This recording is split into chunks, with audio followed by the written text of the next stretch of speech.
We are gathered here today to discuss contractors.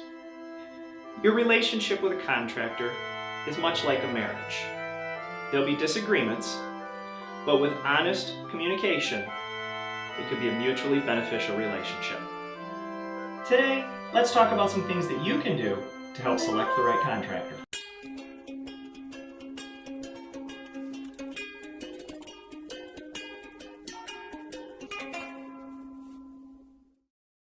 Construction can be both an exciting and a stressful time.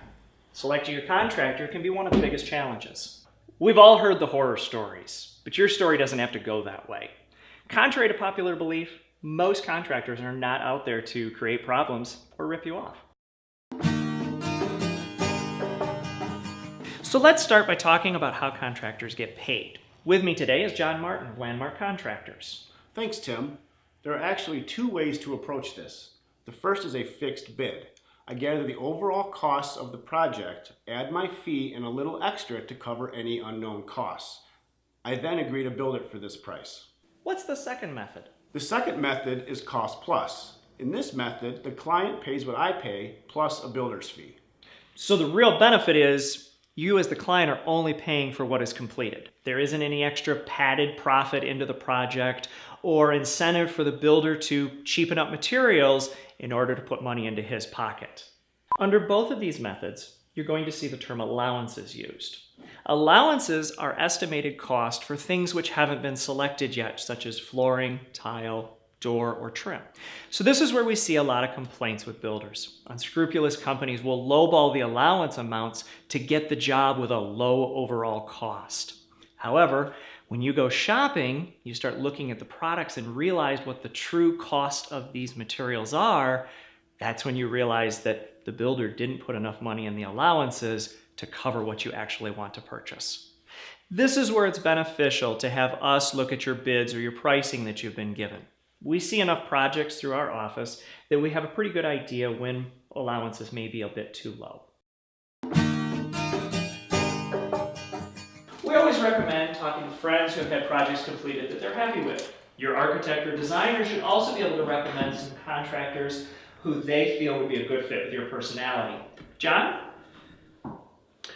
Once you get your list of builders, sit down and interview them. Ask them questions. How do they operate? How do they communicate? What kind of projects do they specialize in?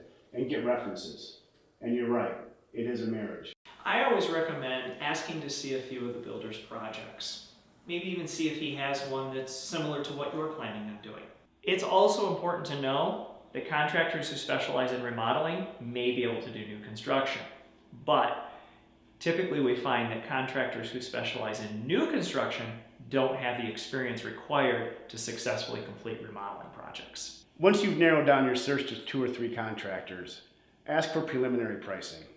This will give you a really good idea on their level of detail and their response time. This is not just about money. Don't select on price alone.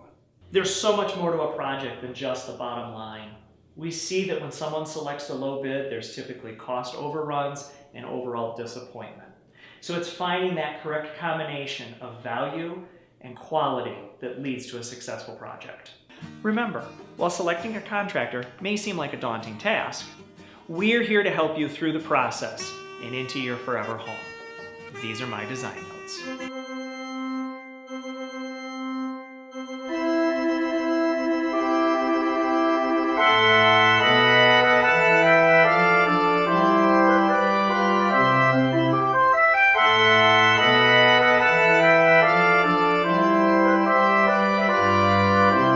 This is like It's ridiculous. ridiculous. Yes, Right. yeah.